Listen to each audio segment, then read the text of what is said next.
Thank you, moderator. ISHR is honored to participate with esteemed women human rights defenders from Western Sahara in this event.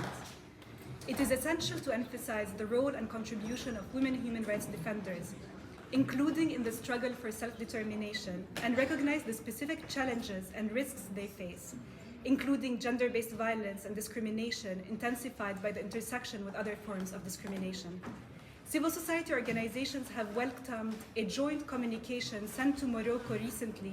by a group of 8 United Nations Special Rapporteurs, which denounced Morocco's ongoing campaign of repression, racial discrimination, and violence against Sahrawi human rights defenders, journalists, and advocates for self-determination.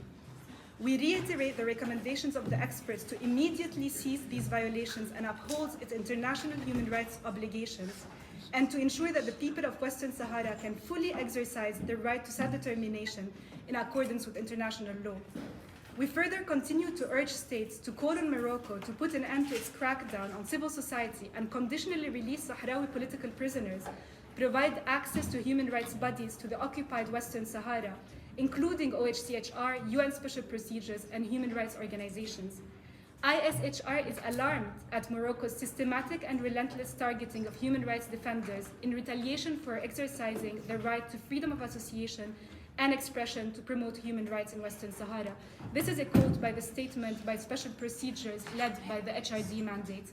We also reiterate the call of the independent expert on international solidarity for third states, including in the West, to eliminate the criminalization of international solidarity expressions and symbols, and calls for accountability for violations of public international law norms, such as call for peace, self-determination, or decolonization in the case of Western Sahara.